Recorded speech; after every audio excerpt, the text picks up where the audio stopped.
Sejam muito bem-vindos ao Centro de Informação Urbana de Lisboa e é a primeira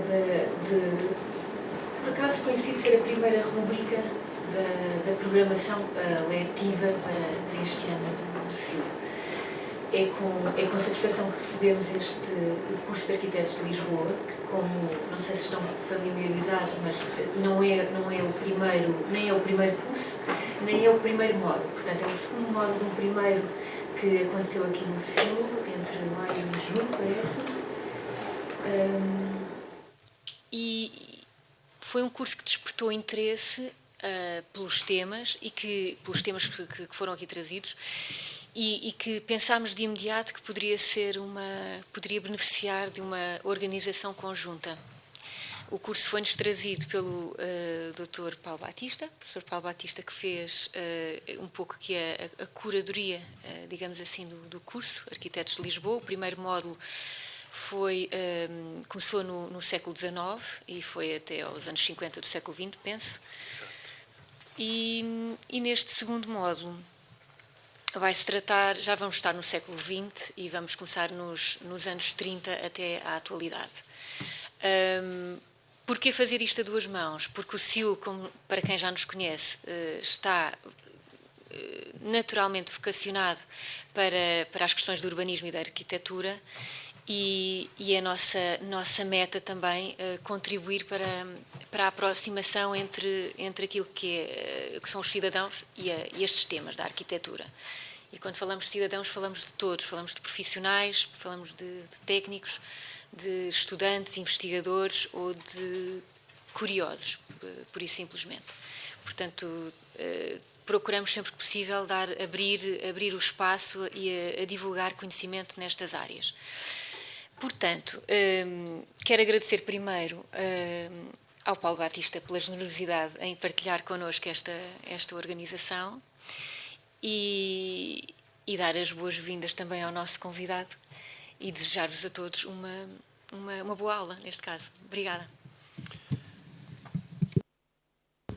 Bom, antes de mais, muito obrigado pela vossa presença. Como a doutora Ana Marçal referiu, portanto, este é o segundo módulo de um segundo curso, portanto, teve a primeira edição o ano passado, também com 2 módulos na Associação Portuguesa dos Amigos dos Castelos. Como também foi referido, portanto, o primeiro módulo, cronologicamente, começou nos anos 20 do século XIX e terminou nos anos 50 do século XX. Começou com Malaquias Ferreira Leal e depois terminou com aquela geração de extraordinários arquitetos que nasceram ali naqueles anos de 1897, 1896, Cassiano Branco, Luís Crescim da Silva, Cotinelli Telmo, Porfírio Pardal Monteiro. Bom, este segundo módulo termina, ou melhor, começa, portanto, nos anos 30, como também foi dito, e acaba, portanto, chega até à atualidade. Muito agradeço a presença do professor Dr. José Manuel Fernandes, a quem muito estes cursos que acabei de referir, o conjunto deles, também muito deve, e por isso também lhe agradeço. Estes cursos vão ter um funcionamento, portanto, vai ser à razão de 2 conferências, 2 apresentações por sessão, sempre às segundas-feiras, entre as 17h30 e as 19h30, sensivelmente, com exceção da última sessão, de 21 de outubro, que vai começar com uma conferência sobre Manuel Graça Dias, portanto, infelizmente falecido no final do ano passado. Portanto, também é uma forma de homenagear este extraordinário arquiteto, que depois finalizará com uma mesa redonda, que também será coordenada pelo professor Dr. José Manuel Fernandes e que contará também com as presenças dos professores Ega José Vieira, Alexandre Alves da Costa e Jorge Figueira. E queria também, para finalizar, chamar a atenção para a amplitude, a abrangência deste curso, que conta com, para lá do CIUL, do CIDEUS, da FCT, portanto, também conta com a colaboração de reconhecidos especialistas de um conjunto muito alargado de universidades, nomeadamente a Universidade de Évora, a Faculdade de Arquitetura da Universidade de Lisboa, a Faculdade de Ciências e Tecnologia da Universidade de Coimbra, a Faculdade de Arquitetura da Universidade do Porto, o ISCTE, a Universidade Lusófona de Humanidades e Tecnologias e a Universidade Autónoma. Bom, passo agora a palavra ao professor José Manuel Fernandes. Muito obrigado. Muito obrigado. Queria agradecer o convite o vosso convite, de quem falou, das equipas e da equipa que organizou isto. Já me começo a habituar a estas sessões, nestas várias edições de curso. Este tem um aspecto que penso que é interessante, os outros também, mas este mais, que foca autores realmente mais divulgados, mais conhecidos, já publicados, estudados, e outros de que pouco ainda se ouviu falar, embora, evidentemente, também mereçam inteiramente o nosso reconhecimento. Acho interessante essa mistura. A mim cabe-me falar do arquiteto Jorge Segurado, que é um dos modernistas nascidos no final do século XIX, 1898, ou à volta disso, que eu ainda conheci em vida. Ainda fiz um vídeo em bobines, como é que se chamava aquilo? Um videofone que a Secretaria de Estado da Cultura disponibilizou em 1979, quando nós começamos, quando a Madalena foi a minha aluna, com o Luís, e vocês aparecem no vídeo, qualquer dia mostro lá. Estava na primeira fila. É um personagem verdadeiramente fascinante, uma pessoa de trato que eu conheci, de trato muito agradável e diplomático, culto, trabalhador incansável, investigador. É um homem que escreveu sobre temas de investigação de história da arquitetura, mas também um artista ligado ao surrealismo, um homem que praticou a chamada arquitetura do Estado Novo, mas também a arquitetura modernista, e, para não dizer mais, o melhor edifício da arquitetura modernista em Portugal, que é o conjunto da Casa da Moeda. Bom, eu, entretanto, tenho aqui 3 arquitetos de Segurado, porque o PowerPoint que utilizo baseou-se num livro que editei há uns 7 anos, sobre, como diz o título desta preleção, Arquitetos Segurado. Trata-se do Jorge Segurado, Jorge de Almeida Segurado, de quem tenho falado, depois o filho, o irmão, José de Almeida Segurado, e o filho, José Maria Segurado. Evidentemente que a sessão é sobretudo dedicada ao arquiteto Jorge Segurado, mas no final farei uma pequena referência aos outros 2 autores, porque creio que têm obra verdadeiramente interessante e ainda menos conhecida, ainda menos divulgada. As imagens são praticamente sempre de páginas do livro que editei pela Imprensa Nacional Casa da Moeda, em 2011, com fotografia da fotógrafa Ana Janeiro e algumas fotografias minhas de arquivo.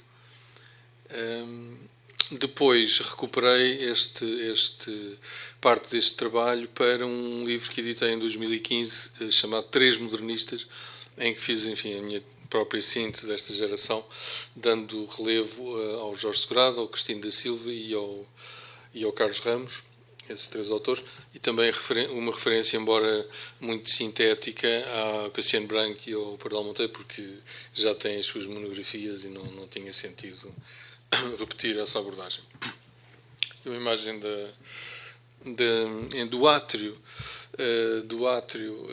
principal da área industrial da Casa da Moeda, a zona do teto e das galerias, que me pareceu muito interessante por esta conjunção do desenho dinâmico do modernismo. Começa a utilizar o betão armado na década de 30 e o sentido estrutural e forte e claro da malha que organiza o espaço da Casa da Moeda no cruzamento de vigas do teto. É, portanto, a cobertura interior exatamente desta entrada. Passando aquele pórtico, entramos naquele espaço e depois na área industrial propriamente dita. Esta entrada é muito... o modernismo do Jorge Segurado é um modernismo de quem conhece a arquitetura moderna da primeira fase da afirmação do movimento moderno na Europa, não é? Nomeadamente Holanda, Alemanha, França, sobretudo a Holanda e a Alemanha, porque o Jorge Segurado viajou nesta altura, no início dos anos 30, finais dos anos 20, para essas áreas, viagens de estudo, não é? E aqui sente-se claramente a presença da imagem holandesa no tijolo vidrado, no revestimento exterior do edifício com tijolo, que é uma coisa que os holandeses dos anos 20 praticavam muito. E a que está também ligada à obra do arquiteto Keil Amaral, de que iremos falar de hoje a uma semana, que de resto era amigo do Jorge Segurado. Quando o Keil termina o curso, ganha imediatamente o concurso do Pavilhão de Portugal em Paris, na Exposição Internacional de Paris 37, mas ainda não tem os documentos enfim, os reconhecimentos oficiais que lhe permitem gerir a obra, e portanto o Jorge Segurado é que vai gerir esta obra. De qualquer modo, o Keil também viajou nessa altura, também foi à Holanda e ficou definitivamente fascinado pela obra do Dudok e de outros grandes autores do modernismo holandês.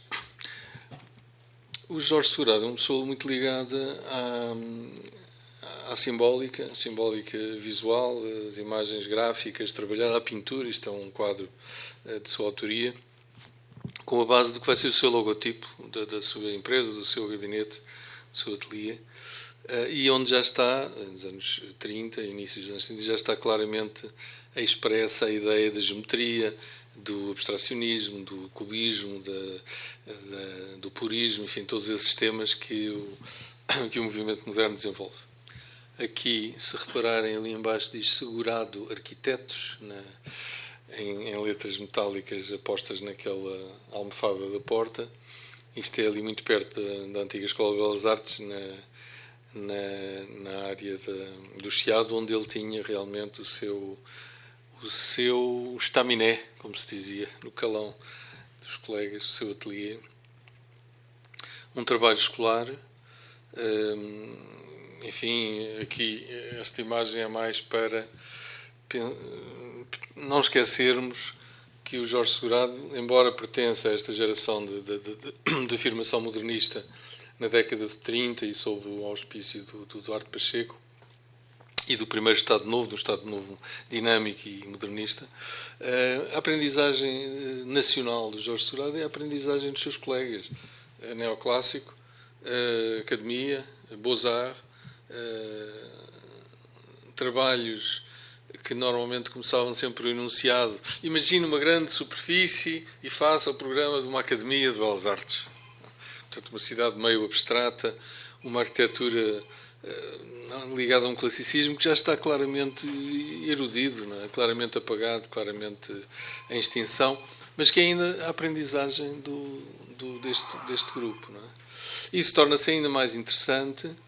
Reparem, isto é um monumento à vitória da Primeira Guerra Mundial, na altura a Grande Guerra, que tem ali as datas de 1914, 1918, e é um trabalho dos inícios dos anos 20, quando ele está terminando o seu curso de arquitetura na Escola de Belas Artes, e 10 anos depois, à volta de 10 anos, eventualmente até menos de 10 anos decorridos, 1929, ele participa com o arquiteto Carlos Ramos e o arquiteto Adelino Nunes no famoso concurso para os novos liceus nacionais. Ganha em equipa este projeto para o Liceu de Coimbra, José Falcão, que foi construído, que lá está, na encosta de expansão urbana de Coimbra dos anos 20-30, e que é uma obra completamente ligada às concepções modernistas. Uma geometria pura, a articulação de volumes prismáticos com volumes semicilíndricos, uma dinâmica funcional estrita, totalmente assumida, totalmente expressa. E, portanto, é preciso pensarmos estes criadores nesta dualidade. Por um lado, a Escola de Belas Artes, que segue o modelo parisiense da École de Beaux-Arts, esta prática de um classicismo seródio que já não tinha sentido em Paris, mas em Lisboa ainda menos, por falta de meios, não era possível realizar estas coisas, e esta prática é uma prática formalista que está num beco sem saída. E por outro lado, eles viajam, eles são pessoas que procuram a formação de uma cultura arquitetónica internacional, internacionalizada, dinâmica, articulada com a última palavra em modernidade, o Bauhaus, Walter Gropius. Estamos falando do Carlos Ramos, como do Keil, como do Jorge Seurat. Todos eles viajam nesta altura para ir pela Europa, para Pardal Monteiro. E de repente há de facto esta mudança total de linguagem, do lado oposto do espelho,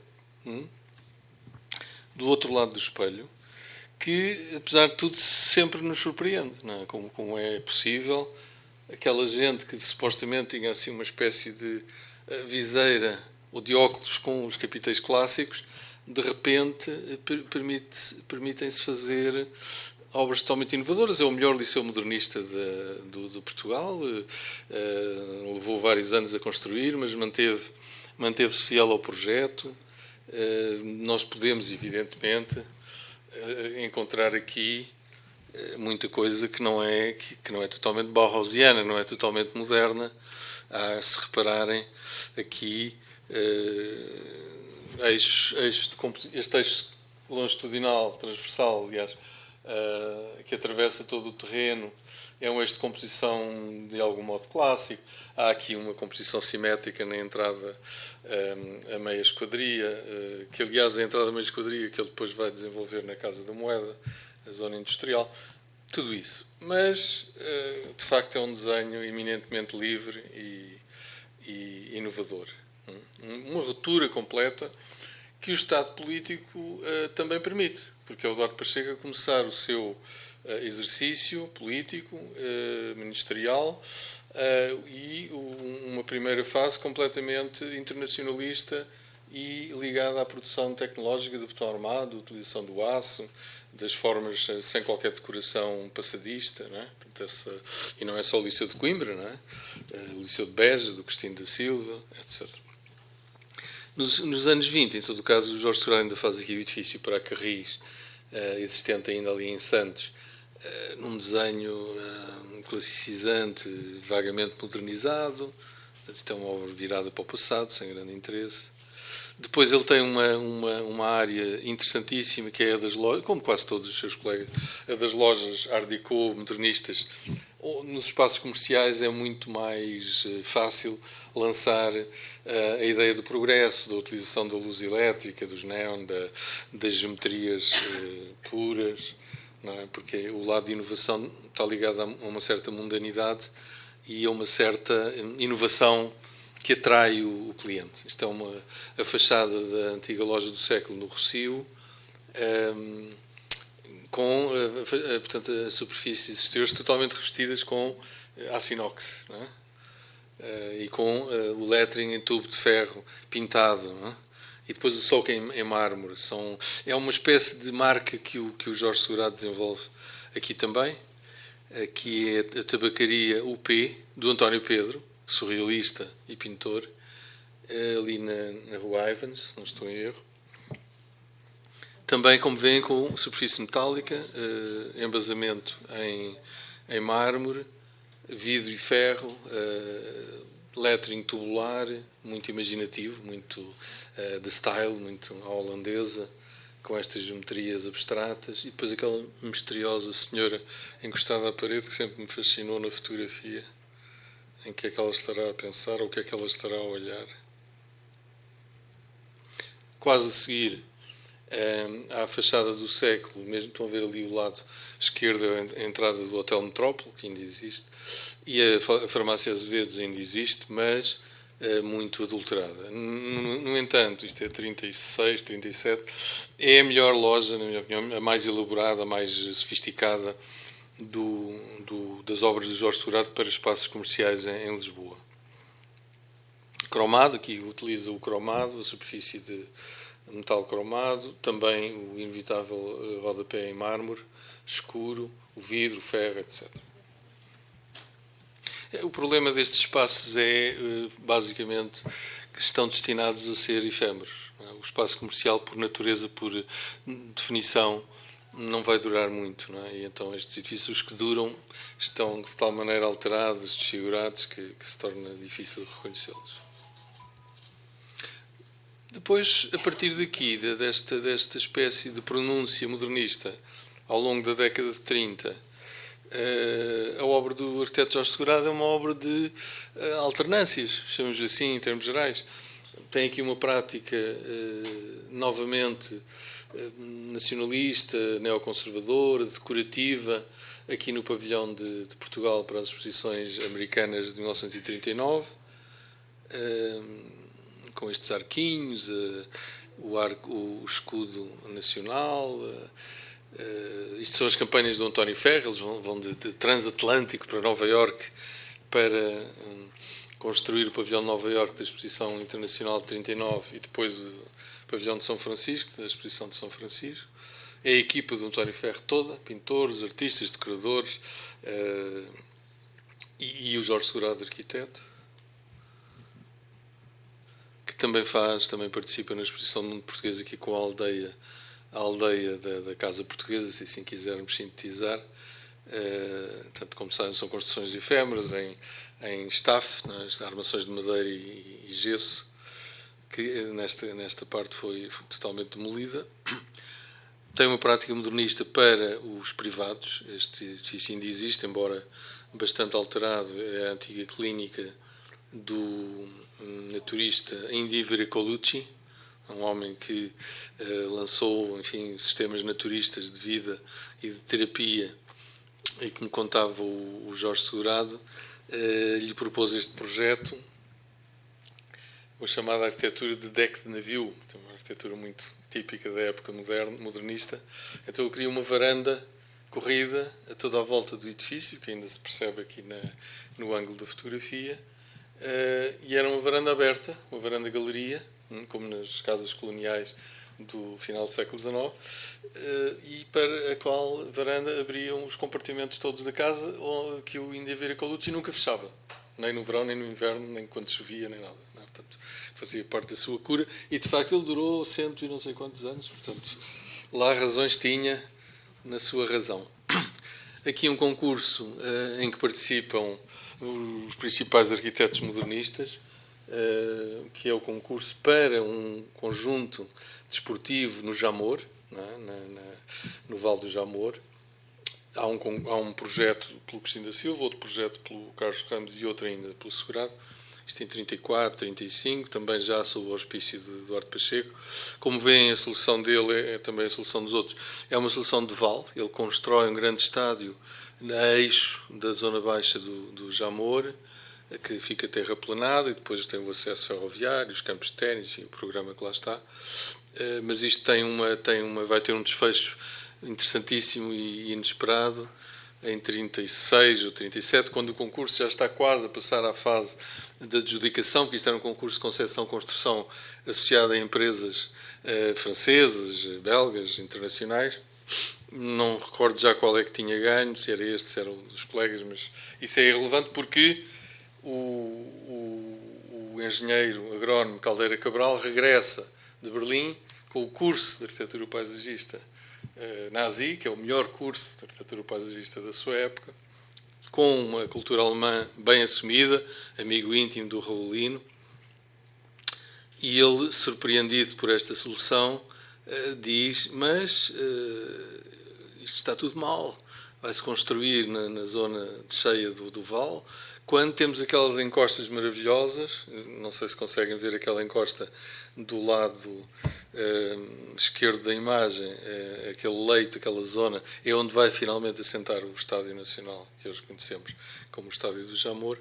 E ele diz isso, deve-se construir à grega, com a paisagem, esculpindo o estádio como um teatro grego da antiguidade sobre as bases calcárias do terreno. Além disso, é muito mais barato. Portanto, aqui ganhou imediatamente. O Salazar, enfim, não vale a pena entrar em pormenores. Isto criou problemas muito graves entre o Caldeira Cabral e os arquitetos que estavam envolvidos nos concursos, como podem calcular.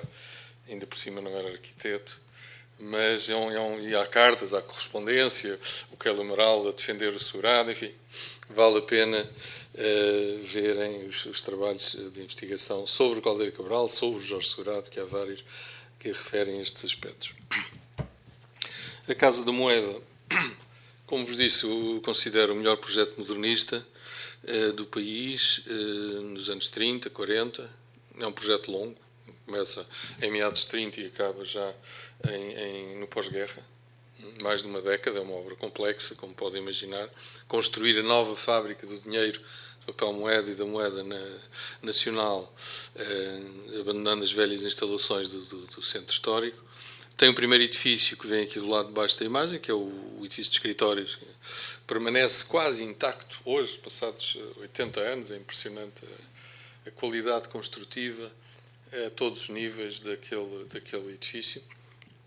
Embora, do ponto de vista do desenho, seja um bocadinho mais datado, mais com composição simétrica, convencional no seu desenho de eixos, do que a parte industrial, que é verdadeiramente mais inovadora e que faz de uma maneira livre, como se vê aqui na maqueta, o quarteirão. Faz o quarteirão, como se diz também no calão dos arquitetos. Galerias aéreas de ligação entre a zona industrial e a zona administrativa, uma entrada especial para os transportes dos materiais monetários.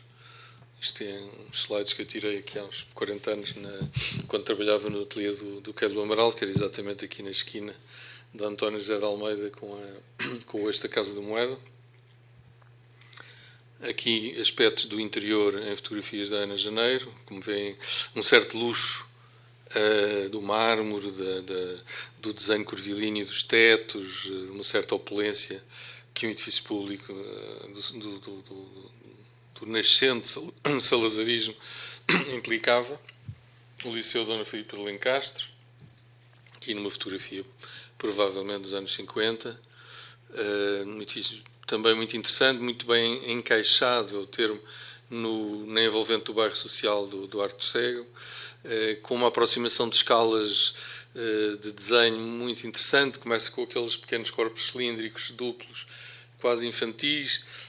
Depois, ao passar ao pórtico de acesso, já tem um lado assim mais liceal e adolescente, e depois o grande programa moderno das salas, dos laboratórios, dos ginásios, etc., que se desenvolvem por dentro do edifício.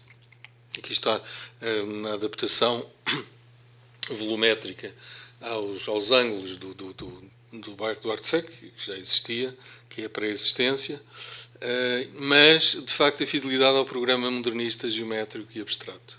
Grandes envidraçados, a ausência total de material decorativo, a assunção da tecnologia do botão armado nos terraços, etc. Depois, e se calhar no mesmo ano, nos mesmos anos, um colégio religioso no Alto do Campo Grande que parece procurar o estilo, como dizia o Augusto França, setecentesco, não é? Uma mistura interessante entre setecentos e grotesco, não é? Com aqueles pináculos. Espantoso, não é? Mas reparem, isto é o outro lado, novamente o outro lado do espelho, não é? Eles formam-se naquele mundo virado para o passado do classicismo belas artes. Conseguem uma ruptura, mercê da juventude, da viagem, da descoberta e dos tempos que o mundo atravessa no pós-guerra, anos 20, 30. E depois é a ressaca, quer dizer, ainda em tempo de Eduardo Pacheco, a viragem do final dos anos 30, a exposição do mundo português e a guerra, a Segunda Guerra, e o regresso a um período de medo que gera uma arquitetura nacionalista, neoconservadora, historicista, virada para o passado, que é isto, não é? Que nos programas religiosos de colégios, evidentemente, tem mais possibilidades. Um prédio na Covilhã, 1944. Espantoso, isto é muito bem feito, muito bem construído. Isto é uma fotografia de há meia dúzia de anos. Isto tem 80 anos e parece que foi construído ontem, não é? a solidez, a qualidade, mas de facto é neosetecentesco, não é? E provavelmente tem muitos elementos em betão armado, vá lá saber-se aonde. Projetos para clientes particulares que fazem o seu investimento, à boa maneira portuguesa, vão construir um prédio para rendimento. Não é? A casa própria, no bairro da Encosta da Ajuda, do plano do arquiteto Faria da Costa, que aqui vai ser alvo também de uma comunicação, moradia que foi também premiada, mas com um módico de desenho, uma humildade bastante conseguida. Não é? É uma casa despretensiosa, uma casa alongada, estrutura linear, com os compartimentos bastante simplesmente organizados. É um espaço de relação com a natureza, com o jardim. Não é? Muito bem, ele aqui faz muito bem. Regresso ao modernismo, isto é um pequeno pavilhão de laboratórios na Faculdade de Ciências da Escola Politécnica, que ele desenha com o arquiteto Adelino Nunes, se não estou em erro, anos 40, 50. Depois tem obras soltas quer dizer obras de autoria única, isolada, pessoal, como é este da Capela da Venda Nova, ali da Lesíria, ribatejana,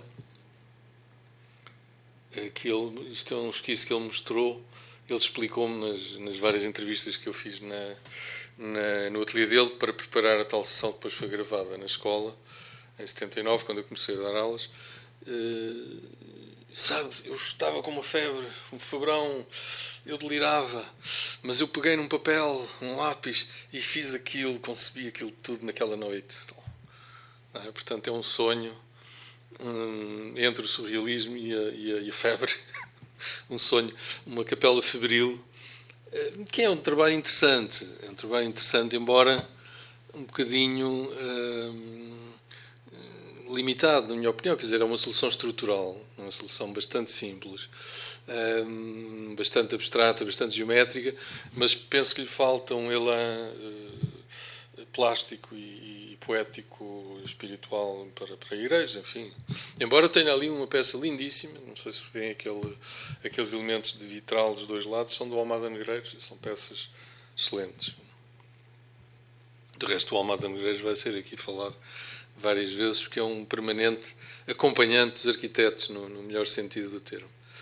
Depois, novamente, o tradicionalismo regionalista, a Pousada de Sagres, de 1960, não é? Já é assim um período.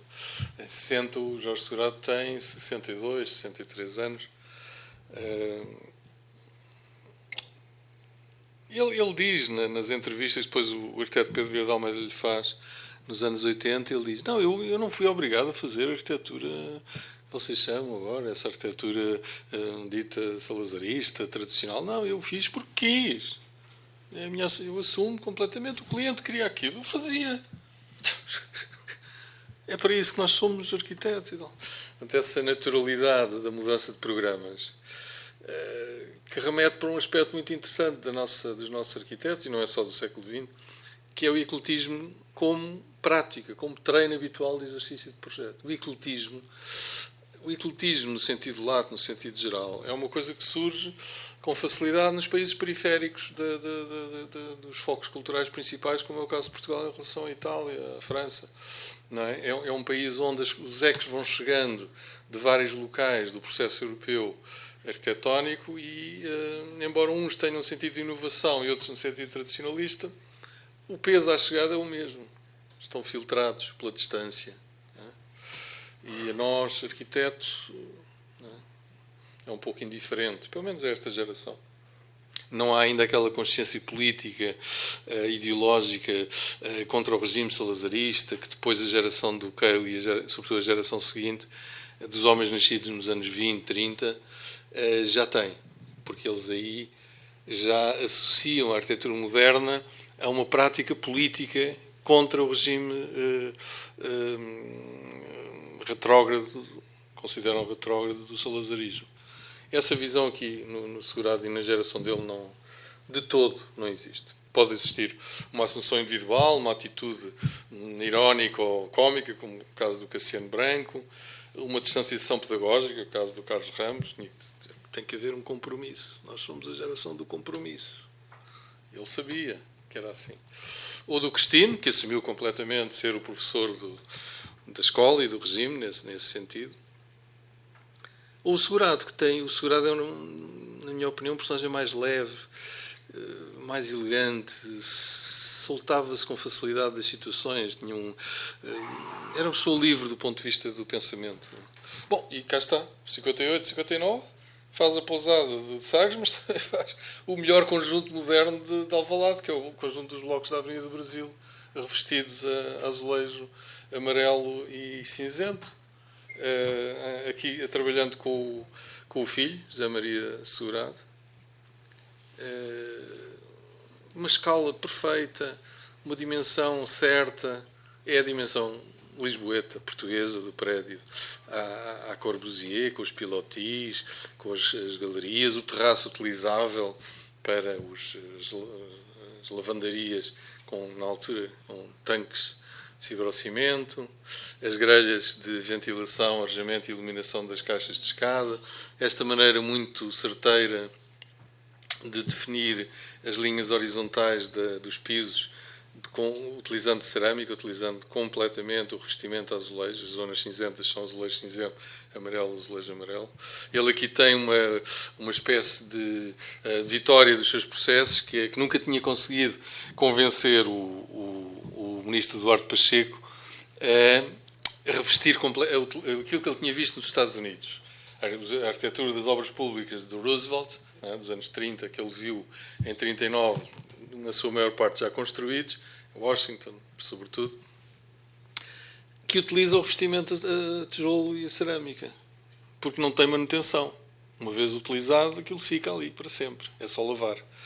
E ele tentou convencer, ele contou-me isto a mim também, em entrevistas com o Eduardo Pacheco, para a Casa da Moeda, então seria o revestimento completo com tijolo vidrado.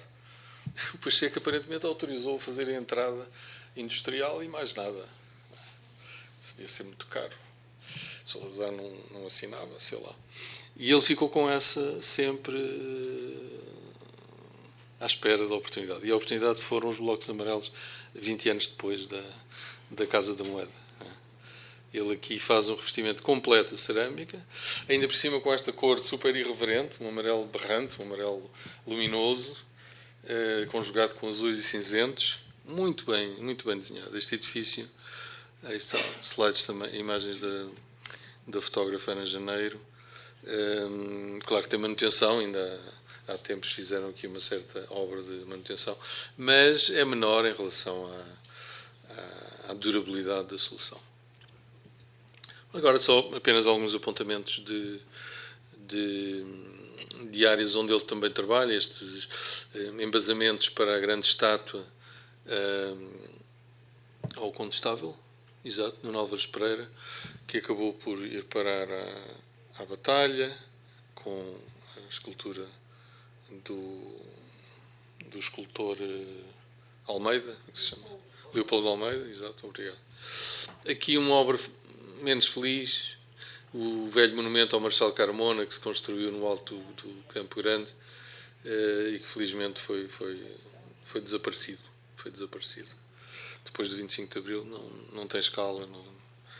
É um bocado como o Carmona, também não tinha escala. Não é? Os estudos de investigação de história da arquitetura, em que ele é pioneiro, porque ele é um arquiteto, historiador da arquitetura. Não havia, neste tempo, não é? Eram os historiadores e os arquitetos, eram campos diferentes. Ele conjuga e, evidentemente, utiliza a disciplina, não é? A linguagem do desenho, para complementar as suas descobertas de texto, que analisa vários edifícios do período manuelino, a Igreja de Moura, a Igreja da Conceição, a Misericórdia de Lisboa. Aqui uma imagem de um desenho que ele fez para uma exposição numa galeria do Chiado, que é obviamente um desenho surrealista, com uma linguagem também do surrealismo. Não é? E é assim, claro que há muito mais obras, mas penso que do Jorge Segurato fica esta ideia de espírito livre, mas sem qualquer problema, utilizando linguagens tradicionais e linguagens modernas, o que diz muito da sua geração. obras de grande qualidade e de grande maestria de primeira água, como os blocos da Avenida do Brasil e a Casa da Moeda. Bastam esses dois projetos para o fazer entrar no nosso panteão. Aqui, o arquiteto, o irmão um pouco mais novo, José de Almeida Segurado, é 1913, portanto é 15 anos mais novo. É um homem que não trabalha diretamente com o irmão, já pertence àquela geração com outra consciência política, é um homem da esquerda. O Segurado Jorge não era um homem da esquerda, obviamente. Peço desculpa, isto é o meu. E o José Segurado faz, com o Filipe de Figueiredo, uma obra também do melhor que a arquitetura moderna tem em Portugal e o melhor conjunto de praça em Alvalade, uma interseção da Avenida de Roma com a Avenida Estados Unidos da América. Este conjunto era um conjunto difícil. Tenho para aí as fotografias. Isto são coisas de início de carreira, não vale a pena perdermos muito tempo com isso. A colónia do século na Marginal.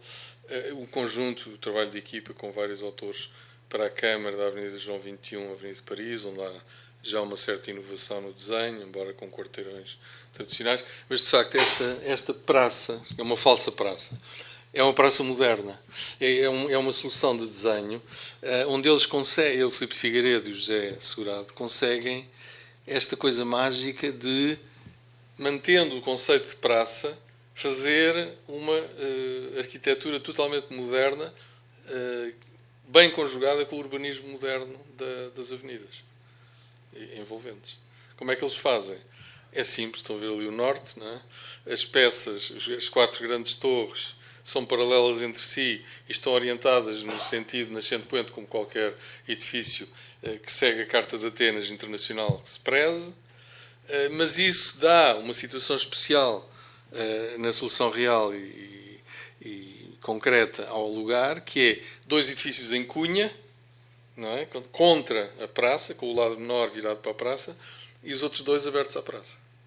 Portanto, cria uma dinâmica de contradição de linguagem, de posição, de volumetria, e depois com uma arquitetura preciosa, não é? Eles eram muito inovadores e queriam fazer uma galeria comercial a meia altura, à maneira do Corbusier, mas a Câmara proibiu, não estava no regulamento municipal.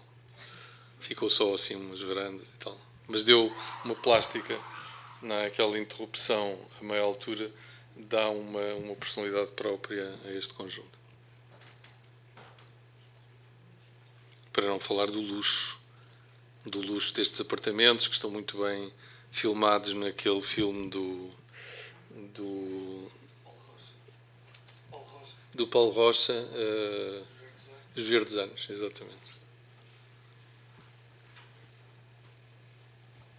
Também fotografias da fotógrafa Ana Janeiro. Ele trabalha com o Filipe Figueiredo no novo Casino de Estoril, que é uma transformação do velho Casino Art Deco dos anos 30 por ampliação e reconstrução. Luxuoso, evidentemente, como qualquer casino, mas com uma certa qualidade arquitetónica. Já trabalha aqui o Daciano Costa no mobiliário, no design interior, e faz também um conjunto admirável. E, finalmente, a referência ao filho do Jorge Segurado, que trabalha com o pai, nomeadamente nos blocos amarelos da Avenida do Brasil,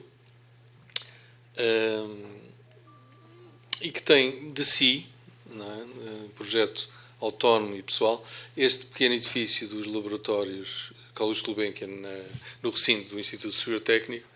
É um edifício pouco conhecido, tem este grande baixo relevo do Jorge Vieira, de grande interesse, de grande qualidade, mas é um edifício de facto com uma pequena escala, muito trabalhada, muito tridimensional, espacialmente moderna. Achei este edifício muito inovador, muito precioso. Aqui trabalhos com o pai, Jorge Segurado e José Maria Segurado, o edifício do Eiras, da Estação Agronómica. Tem menos interesse, este é francamente melhor.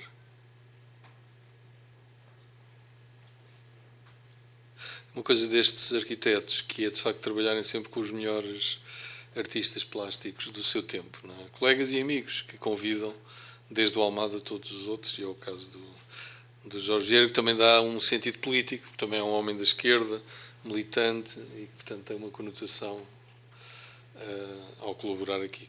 Muito obrigado.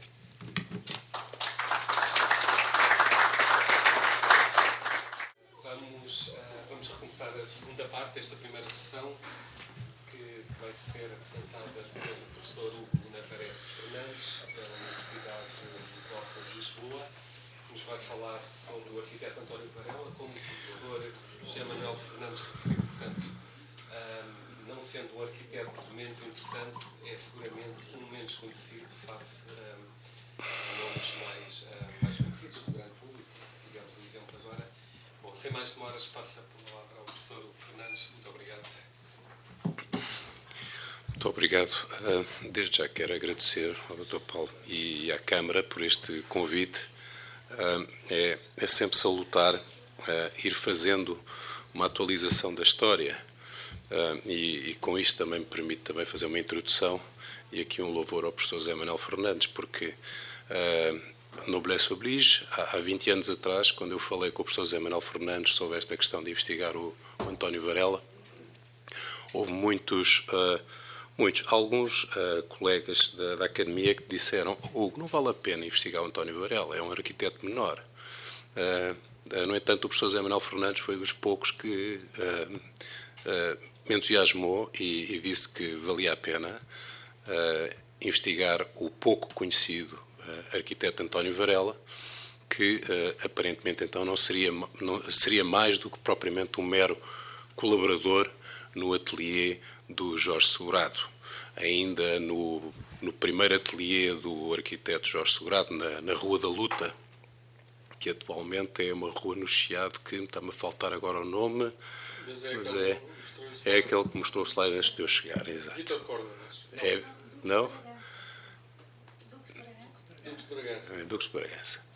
Pronto, e de maneira que isto deu aso a uma investigação que depois, uma investigação de mais de 10 anos sobre a obra do António Varela, que, portanto, isto começou nos anos 90, começou também, e daí também as minhas primeiras conversas com o professor José Manuel Fernandes, em relação a algumas citações que já o professor tinha feito a obras do António Varela, nomeadamente de um livro pioneiro, eu diria, sobre a arquitetura modernista em Portugal, publicado pela Gradiva em princípios de 90, se não estou em erro, 93, em que o professor José Manuel Fernandes refere a notável fábrica de matosinhos, de conservas, do António Varela, e também uma pequena moradia também no Algarve que ele fez, no âmbito também da época em que ele e o Jorge Segurado andavam a fazer a Casa da Moeda, o Liceu Filipe de Lencastre e tudo. Eu já vou falar disso a seguir, do ponto de vista das relações, das analogias, não só tipológicas, mas também simbólicas e formais. Bom, eu não... deixo já dizer que a minha investigação sobre o arquiteto António Varela não foi, nem nunca pretendeu ser, uma monografia vida e obra. Foi mais debruçar-me então sobre a seguinte questão, que é como definir, como enquadrar estes arquitetos de uma primeira geração do modernismo português, uma geração que teve o trabalho ingrato, talvez difícil, de ter começado e ter tido a sua formação no contexto beaux-artiano, da Escola de Belas Artes, mas que, ao mesmo tempo, iam recebendo informação sobre, como se costuma dizer, aquilo que se passava lá fora. Não é? Estamos a falar a nível dos anos 20. Há referências de que o Jorge Segurado terá ido à exposição, a uma exposição de Berlim, em 1920 29, se não estou em erro. O Carlos Ramos também, não é? Quer dizer, mas, essencialmente, como diz a professora Ana Tostões, a primeira geração é uma geração de citação, não é? Quer dizer, nós temos também, do Cristino da Silva, temos o Capitólio, não é? Quer dizer, que começa, que é encarado historicamente como talvez dos primeiros edifícios modernistas em Portugal. Agora, esta questão do primeiro modernismo português dos anos 20, de citação, o que é que isto quer dizer? Citação quer dizer é da aparência, da lógica, não das essências, da estrutura de uma doutrina, mas de exatamente aquilo que quer dizer, de formal, à vista, porque muitas vezes traziam-se fotografias daquilo que passava lá fora. Muitas vezes, quer dizer, não havia, obviamente, como há hoje em dia, a informação, o acesso, e, portanto, muitas vezes eram quase cartas, eram postais, fotografias que se traziam. E eu penso que o valor desta primeira geração moderna é conseguir, apesar da pouca informação do ponto de vista dos modelos, vou lançar aqui a designação do tecnofuncionalismo moderno, conseguem ir para além da citação e perceber o que é realmente aquela estrutura, o que são as tipologias modernas, e, portanto, nesse sentido, aquilo que me interessou primeiro compreender na obra do António Varela foi compreender que o que é que está para além da citação. Há aqui uma primeira síntese ou não há? E, havendo uma síntese, essa síntese é feita de quê? Parece-me que essa síntese é, numa primeira instância, é uma síntese do ponto de vista da composição, que é uma composição ligada a princípios da geometria simples, digamos, da sua geometria mais euclidiana, num certo sentido recuperando a simplicidade da forma no espaço, da estrutura espacial, tal como, paralelamente, quer dizer, Gropius quis fazer na Bauhaus. Portanto, voltar outra vez a encontrar a simplicidade da arquitetura para além de todas as camadas, se quisermos, do ponto de vista até da ornamentação e da simbólica, quer dizer, dos estilos, que é da Babel dos estilos das belas artes. Percebendo aqui o que é a primeira síntese moderna, a simplificação, há aqui uma tentativa de reencontrar os princípios fundamentais daquilo que pode constituir a simplicidade do ato arquitetónico. Eu gosto muito, quer dizer, deste quadro do Thomas Cole, quer dizer, que representa talvez um bocado o contexto de onde vêm estes jovens arquitetos formados nas belas artes, em que essencialmente, quer dizer, era-lhes ensinado que o valor, quer dizer, a grandiosidade da arquitetura, quer dizer, passava pelos cânones clássicos. Portanto, de um lado, quer dizer, à direita, como vemos, temos as referências da antiguidade clássica. Do lado esquerdo, depois temos, quer dizer, referências do medievalismo, gótico. Portanto, tudo isto, todos eles nasceram desta primeira geração moderna, do Jorge Sobrado, Carlos Ramos, quer dizer, o Coutinho Telmo, todos eles nasceram em finais do século XIX. O António Varela nasce em 1903. Portanto, é talvez o último desta primeira geração moderna.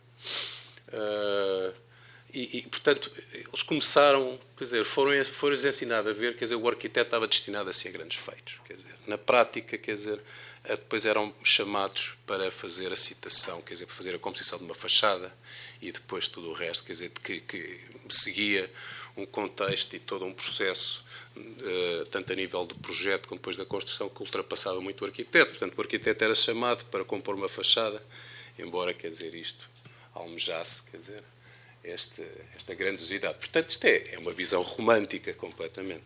Ora, esta primeira geração, da qual nasce o António Varela, ele não começa em Lisboa. O António Varela nasceu em Leiria, e o primeiro grupo onde ele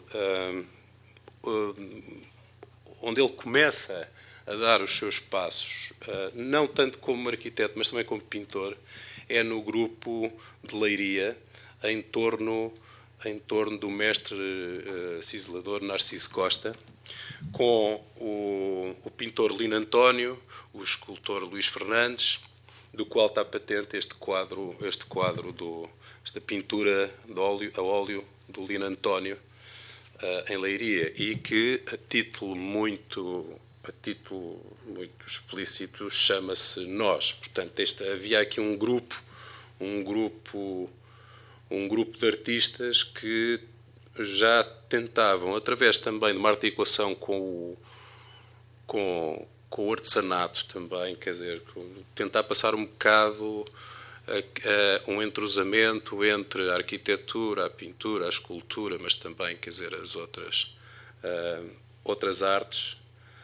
Um bocado também um certo espírito arts and crafts, quer dizer, da qual, obviamente, Leiria, quer dizer, teve muita produção e fez história. Há esta dimensão que depois vou-vos apresentar no fim, de obra de arte total, portanto, que se mantém em toda a obra do arquiteto António Varela, que é esta dimensão da obra de arte total. É uma coisa que é um preceito dos modernistas, mas que realmente também já vem do Arts and Crafts, quer dizer, já vem desta ideia de integrar a escultura, a pintura, etc., e que se vê depois nestas citações que temos, quer dizer, está na Casa da Rua de Alcolena, no Restelo, esta citação do Paul Éluard, La maison s'éleva comme un arbre fleuri, e que tem uma dimensão simbólica que vai ao encontro deste contexto de obra de arte total. Eu já lá irei no fim. Portanto, António Varela vem nos anos 20 para Lisboa, assumindo-se primeiramente como pintor e não como arquiteto. Expõe nas primeiras exposições do Salão Nacional de Belas Artes, e logo desde cedo, e aqui entra esta questão da dimensão um bocado da escola onde ele terá sido bastante influenciado, que é esta escola em torno do Almada Negreiros, portanto, do mestre Almada, que tenta fazer uma primeira síntese entre aquilo que ele entendia ser a tradição e a modernidade. Obviamente, quer dizer, o António Varela terá, eu digo isto porque não tenho provas documentais que o atestem, mas terá também tido contacto com estas questões, quer dizer, do Almada em torno das geometrias simbólicas, em torno dos painéis atribuídos a Nuno Gonçalves, o imaginário do Almada Negreiros, nomeadamente nos cadernos de Sudoeste, nos anos 30. Este, por exemplo, que temos aqui é feito ainda com o Fernando Pessoa, que vem a falecer também ainda nesse ano, no fim.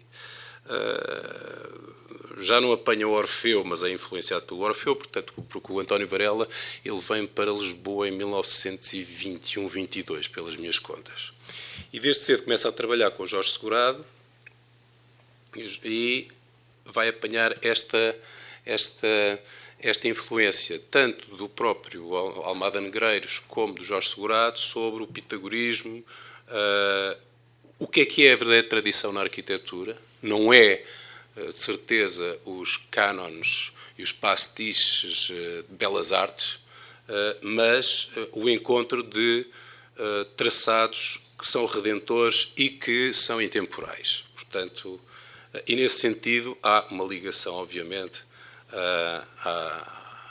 à doutrina bauhausiana, não é? Quer dizer, a primeira, uma Bauhaus expressionista, e não essencialmente só técnico-funcionalista como vai ser a Bauhaus depois a seguir. Estamos a falar aqui da primeira Bauhaus com o Eaton, com o Johannes Eaton, quer dizer, com o Molloy Nodes, etc.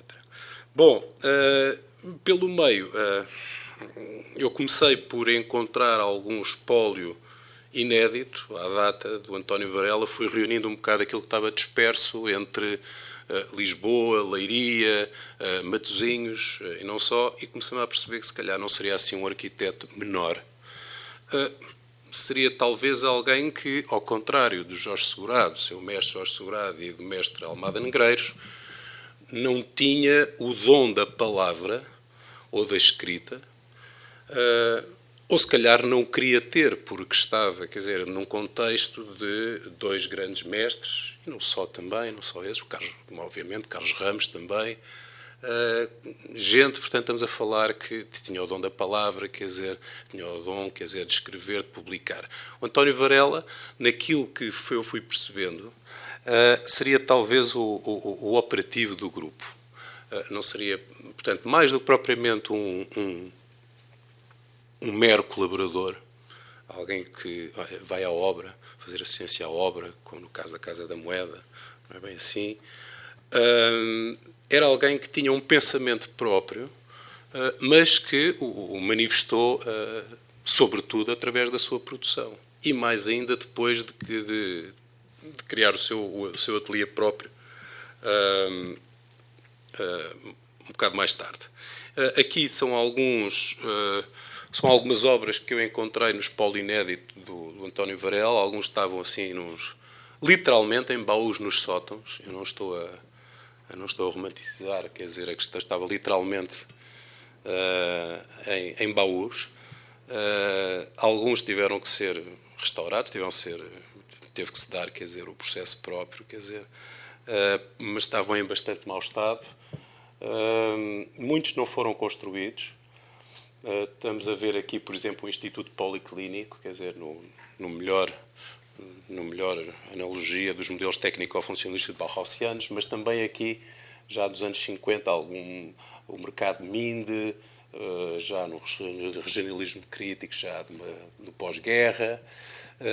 Ali, um estudo prévio da planta de implantação da Casa da Rua da Alcolena, que é um inédito, em que tem as marcações e está assinado pelo António Varela, e que já lá voltamos também, porque isto vai permitir perceber um bocado também, explicar-vos um bocado, pelo menos a minha interpretação geométrica ou simbólica da Casa da Rua da Alcolena. Bom, enfim, há algumas muito poucas citações e documentos, quer dizer, em que se refere o António Varela, quer dizer, aqui, por exemplo, uma entrevista ao Diário da Manhã, em 1934, sobre a questão do concurso para a remodelação do Rossio. O arquiteto António Varela, os pintores Lino António e Martins Barata respondem ao inquérito. E é a partir daí que eu não vos vou amassar com essas entrevistas, em que se vê que o António Varela, quer dizer, diz que, quando lhe perguntam se deve fazer, quer dizer, uma continuidade formal e estilística, quer dizer, no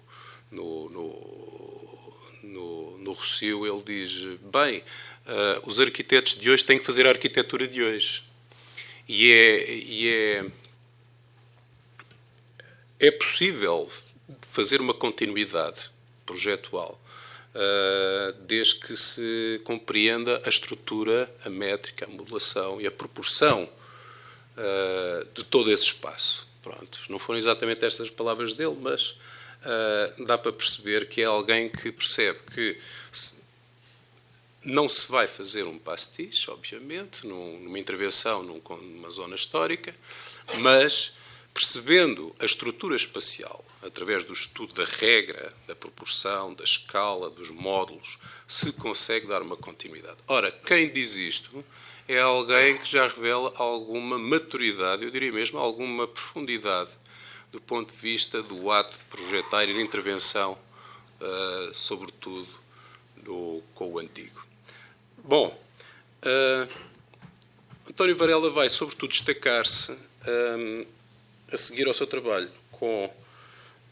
a seguir à sua parceria com o Jorge Segurado. Ele vai depois fazer também algumas peças de grande encomenda, nomeadamente a nível das fábricas conserveiras, a partir de finais de 30, 40.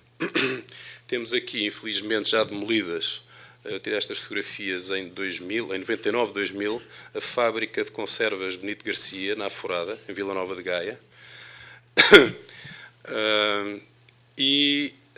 Mas, sobretudo, aquilo que me chamou mais a atenção, do ponto de vista da produção original e do trajeto individual do António Varela, foi a fábrica de conservas Algarve Estador Limitada, em Matosinhos, de 1938, que eu vou passar aqui para a frente.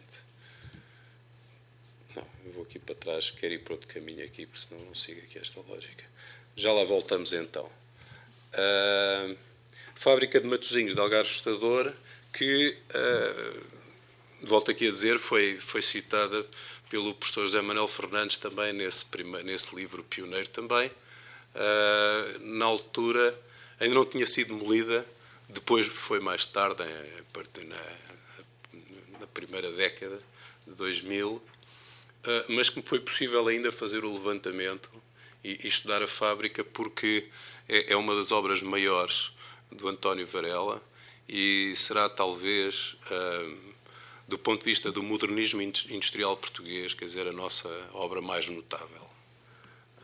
Eu já irei explicar porquê, em minha opinião. Tivemos um modernismo industrial muito, muito efêmero, já é o efêmero modernismo português, então industrial, então ainda mais. Esta obra também foi demolida, no entanto, há aqui uma série de elementos e de valores que devem ser tidos em conta. Bom, volto aqui a uma entrevista muito importante que o professor José Manuel Fernandes fez ao arquiteto Jorge Segurado, que é a entrevista ao Jornal dos Arquitetos, em 1989. Foi Pedro Vieira de Almeida, não fui eu. Mas eu tinha a ideia que tinha sido o professor também. Não foi? Foi só o Pedro Vieira de Almeida. Eu entrevistei muito antes, 10 anos antes. Então foi isso. Pronto, peço desculpa. Mas o que está aqui, o que ficou escrito do Jornal dos Arquitetos foi esta questão da caixa fechada, não é? E que isso, eu lembro de falar com o professor sobre isso, quer dizer, Jorge Segurado falava que havia assim, um grupo mais fechado, que era composto pelo Gonçalo Mel Breiner, o Carlos Ramos, o Adelino Nunes, o Veloso Reis, o Almada e o António Varela, arquiteto, foi modernista extraordinário, meu colaborador no projeto da Casa da Moeda. Apesar de não ter feito nada de raiz nesse projeto, trabalhou comigo em coisas auxiliares. Guardo-lhe uma saudade extraordinária. Portanto, este imaginário em torno do Almada Negreiros influencia bastante o António Varela e o Jorge Segurado também, nesta primeira fase do modernismo, dos anos 20, 30.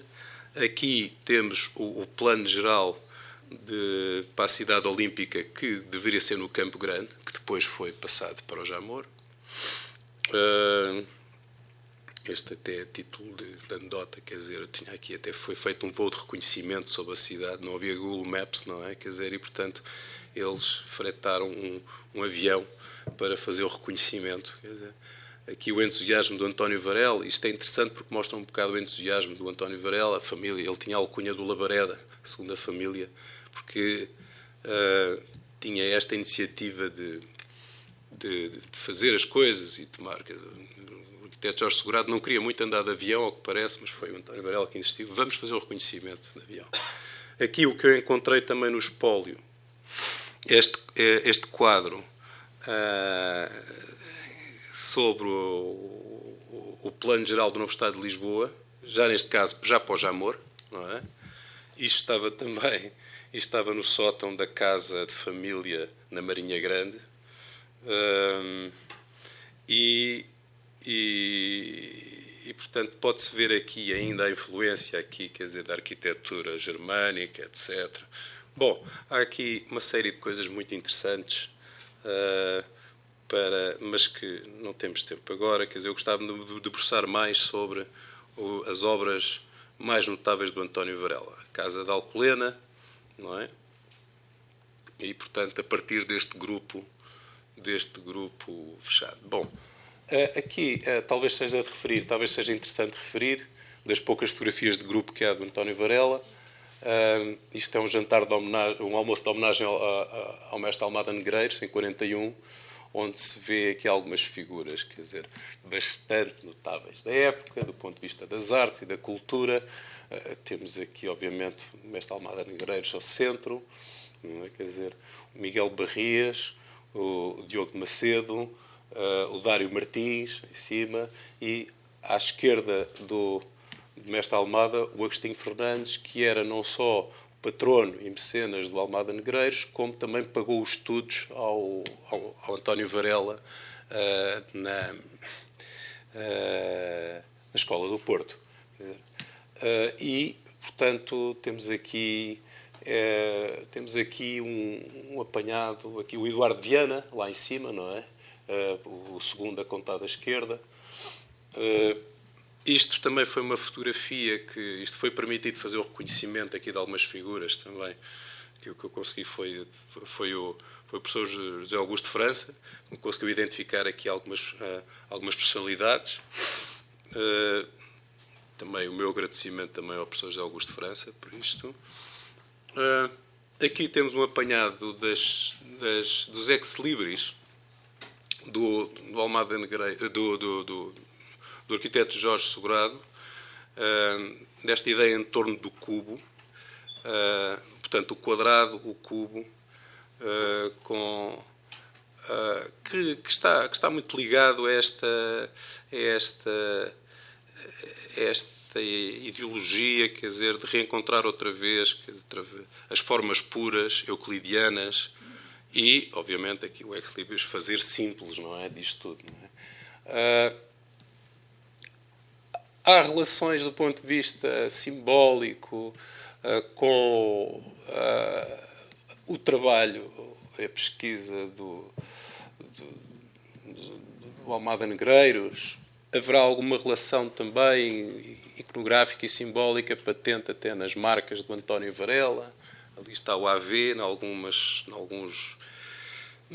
desenhos que eu encontrei, estes no Algarve, do António Varela.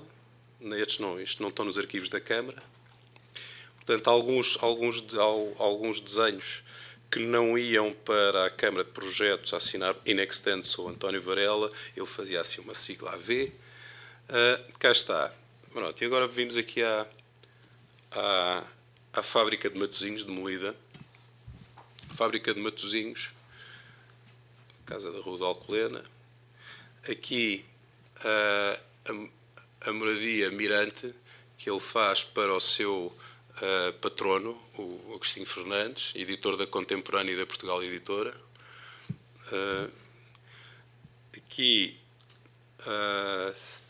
algumas analogias possíveis a nível de modelos, quer dizer, com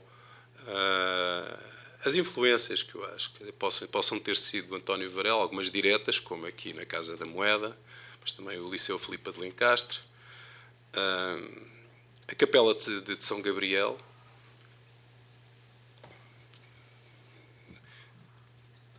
Aqui temos alguns projetos do António Varela, a ampliação das termas de Monte Real, que também foi demolido.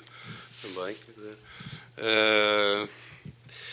o Teatro Pinhas Chagas, nas Caldas da Rainha, a Farmácia Azevedo Filhos, em parceria com o Jorge Segurado, aqui em Lisboa. E aqui também o que é interessante, bom, aqui há uma relação, eu penso que há uma relação do ponto de vista dos mecanismos de pré-composição entre a Casa da Moeda e a Fábrica de Matosinhos. Porquê? Porque para já foram feitas, quer dizer, exatamente na mesma altura. Quer dizer, talvez um bocado antes a Casa da Moeda, porque começa no princípio dos anos 30, tem muitas alterações, sobretudo até 36, o António Varela vai assinar sozinho a fábrica de Matosinhos em 1938 para o seu patrono Agostinho Fernandes, e é pela primeira vez, e eu aqui entro mais neste projeto do António Varela, é a tentativa de implementação de um novo modelo para a indústria conserveira portuguesa, que era até a época essencialmente feita de largos telheiros industriais, que não tinham aquele preceito do Gropius, quer dizer, que era sobretudo luz, ar e claridade. E, portanto, António Varela quer fazer aqui uma fábrica moderna. O que é que isso quer dizer? Quer dizer, sobretudo, tinha que ter luz, ar e claridade. Há aqui uma limpeza do ponto de vista da estrutura espacial que se traduz não só numa eficácia do ponto de vista funcional, na racional distribuição do programa, portanto, a entrada do peixe, o fabrico da lata, na secção de vazio, depois no processo de fabrico uma nave de 25 metros de largura por 50 de comprimento e, finalmente, ali no armazenamento. Bom, isto para a época, quer dizer, foi, a época, estamos a falar de 1938, inaugurada em 39, foi inovador.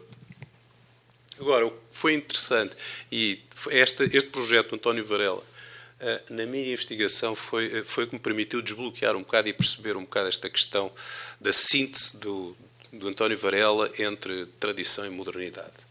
E foi uma análise feita, por um lado, da função utilitária do espaço, no seu sentido explícito, com as questões de que eu já falei, não é? A expressão funcional, contexto urbano, necessidades psicológicas e práticas dos ocupantes, mas depois, por outro lado, do ponto de vista do traçado e da composição. Nesse sentido, recorri a uma análise entre a razão e a metáfora, que se divide, por suas vezes, nas analogias canónicas, analogias icónicas e no estudo geométrico do espaço. Uma coisa muito peculiar foi tentar perceber o porquê do pórtico de entrada da administração. O pórtico de entrada da administração tem um desenho muito simples, muito racional, mas em que nada é feito ao acaso. Aquilo que me chamou a atenção foi esta relação de limpeza de um desenho a nível da arquitetura dita de detalhe, com a estrutura geral da composição da fábrica.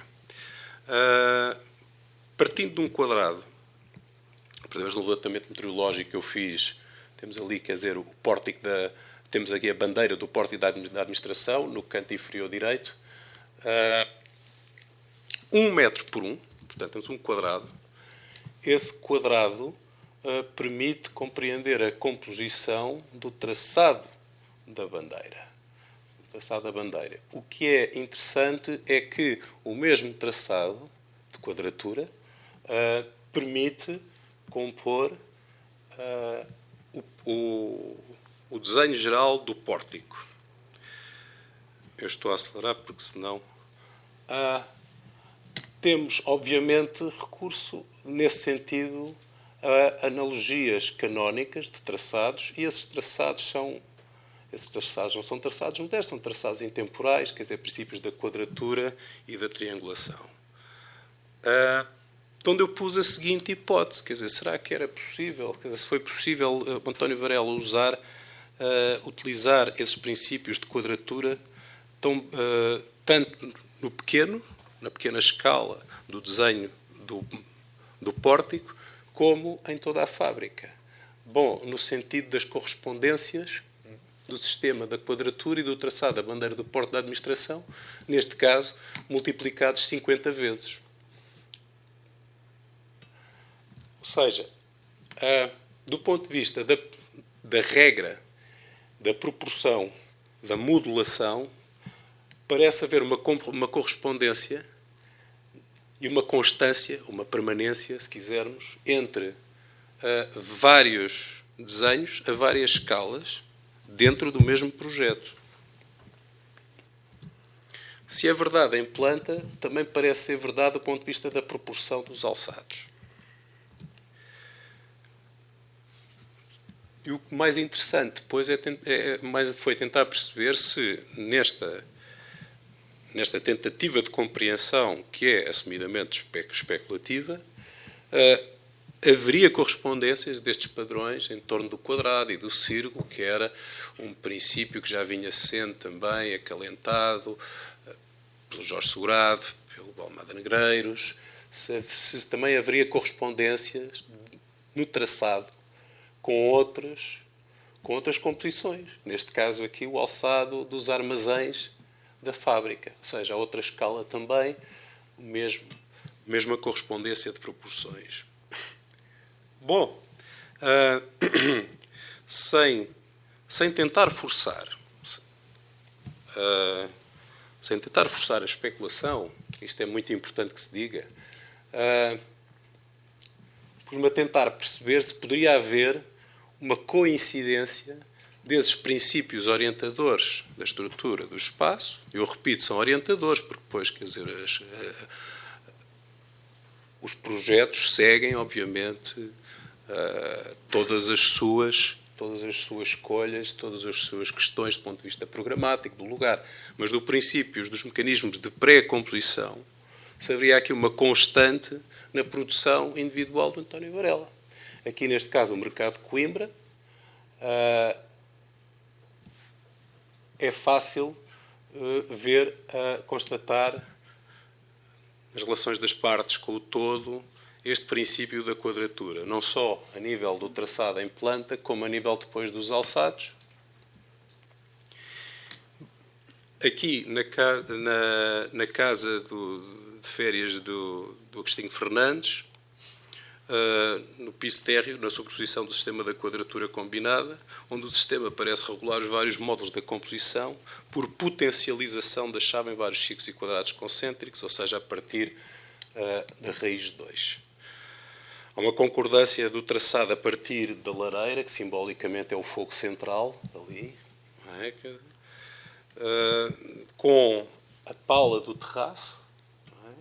É ali, que está ali embaixo também, e finalmente com toda a composição.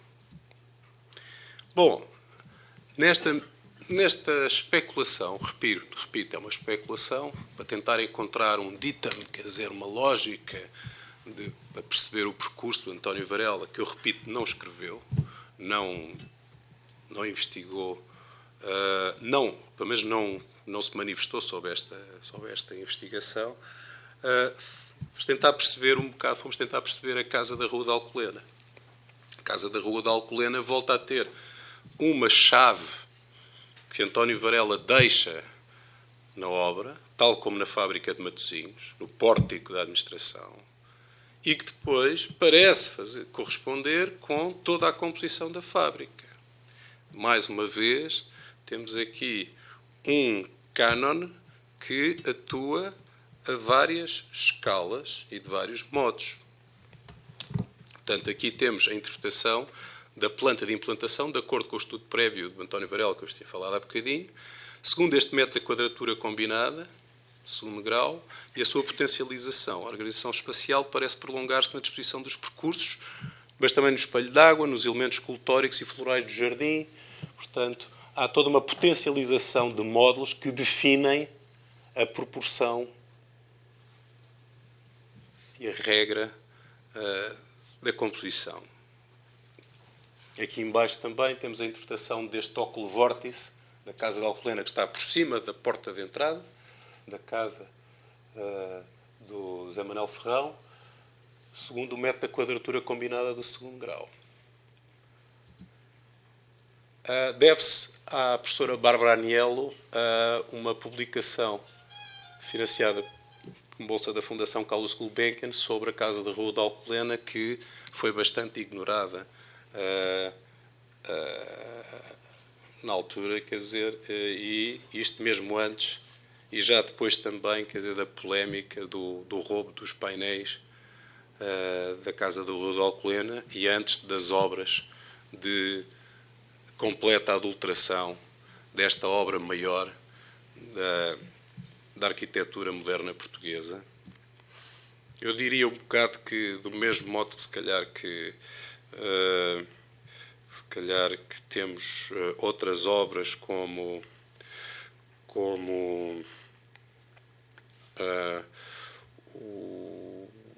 Bom, enfim, já lá volto. Aqui, finalmente, no alçado da Casa da Rua da Alcolena, temos aqui a disposição do vitral Eros e Psique, que já não está lá, está no Museu da Assembleia Municipal, da Assembleia Nacional. Estava originalmente na biblioteca do proprietário, o poeta, escritor José Manuel Ferrão, e que está ali no alçado. Aqui também temos, nesta interpretação de obra de arte total, também com esculturas cerâmicas do António Amaral Paiva, e ali o óculo vórtice do António Varela. Enfim, eu não me quero alongar mais, mas basicamente eu gostava de deixar com esta dedicatória do Almada Negreiros, num exemplar do livro dele da Chave. Diz: faltam 2 tábuas e meia da pintura no toda a obra de Nuno Gonçalves. Ao António Varela, com o braço, e fizeste mal em publicar os teus tratados acromáticos, Plutarco, carta de Alexandre a Aristóteles. Ou seja, acromático, o que escuta, ou esotérico, da doutrina secreta, transmitido oralmente só aos iniciados. Pronto, peço desculpa, se me alonguei um bocado.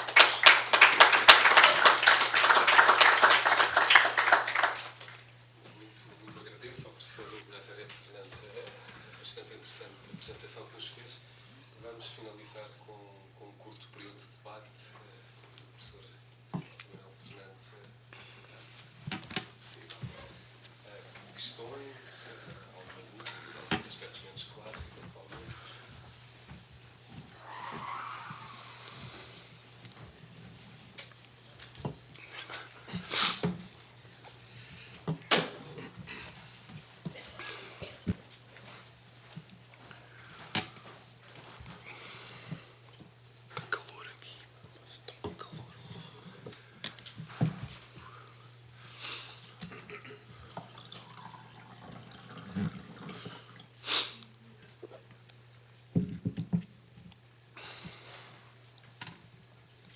Aquilo que eu estava-me a esquecer há bocadinho, da analogia que eu estava a tentar fazer, era com a Quinta da Regaleira. Pronto, eu estava a dizer que, de certo modo, a Casa da Rua da Alcolena pode estar para o modernismo aquilo que a Quinta da Regaleira pode estar para a arquitetura romântica do século XIX, ou seja, é uma mansão filosofal.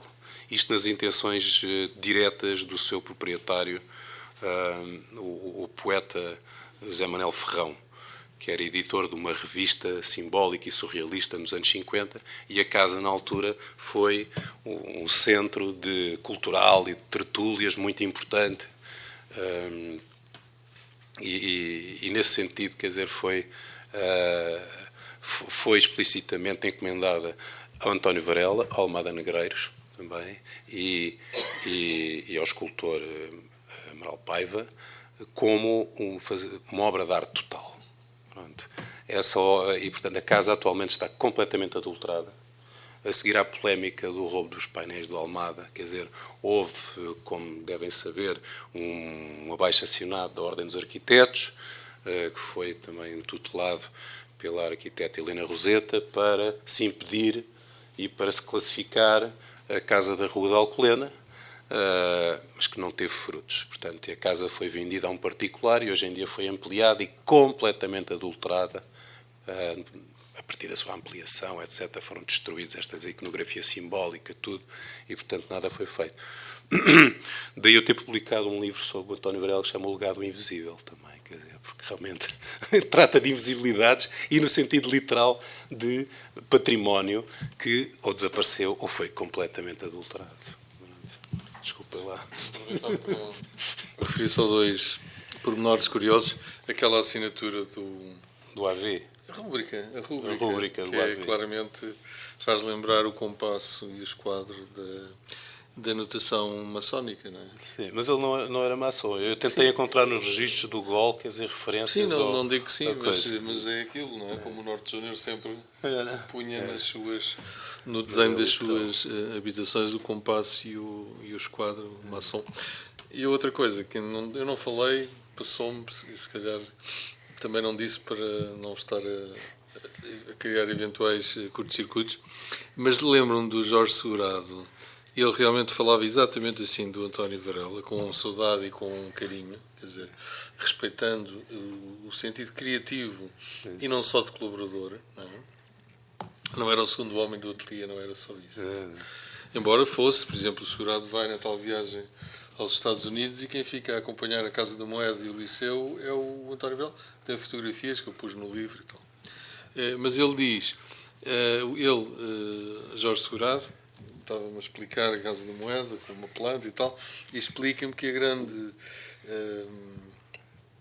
base criativa da Casa da Moeda era aquela malha que ele tinha descoberto, já não sei, 5 metros ou 10 metros, não sei o quê, que é um sistema de modulação X por X, e a métrica, e obviamente ele era o criador daquela métrica. Dizendo ele isso, estava eu a pensar, mas quem é que desenha aquelas formas fantásticas? Aqueles traçados, mandalas. A dupla cilíndrica, que é realmente uma assinatura do António Varela, não é? Que existe na Casa da Moeda, existe no Liceu Filipe, existe na Casa do Algarve, e fiquei sempre, isto são coisas que é muito delicado de falar, evidentemente, o autor da Casa da Moeda é o Jorge Segurado, e a colaboração do António Varela. Mas é de facto, eu penso que a plástica, um certo sentido de forma e de volume dinâmico da Casa da Moeda deve-se provavelmente ao António Varela. O que está provado no Algarve Exportador. Sim. Eu achei imensa graça aquela lata de conserva em grande escala, que é o corpo de remate, que é um bocadinho Mendelssohn. O expressionismo simbólico dos volumes que tem a ver com a função. Ele faz a lata de conserva, não é? Que é a caixa de escada. Cheguei um bocado à conclusão que enquanto o Jorge Segurado andava muito à volta da opção do hermetismo do quadrado, não é? Sim. E do cubo, para fazer daí o seu ex-libris, o Varela andava muito à volta da questão do círculo, embora a questão do círculo, o círculo e o quadrado estivessem ligados. Não é? E felizmente bem ligados. Porque há muita iconografia do Varela, com os óculos redondos, muito modernista. Mendelssohn lá está também. Sim, o Mendelssohn, que é assim a grande vítima do primeiro modernismo, não é? Foi o... Mal compreendido. Foi o... o Zé passa a vida a defender o Mendelssohn, a dizer que teria sido o grande arquiteto moderno se o modernismo não tivesse enverdado por essa coisa seca e triste do mundo do Grópios. E de facto o Mendelssohn, nas poucas obras que conhecemos dele, tem uma vitalidade dinâmica, volumétrica, e o Varela eu vejo muito ligado a isso. Não há parte. Considerando o adiantado agora, ficamos por aqui. Até para a semana, com o Faria da Costa e o Queiro do Amaral. Muito obrigado. Bem, Muito obrigado.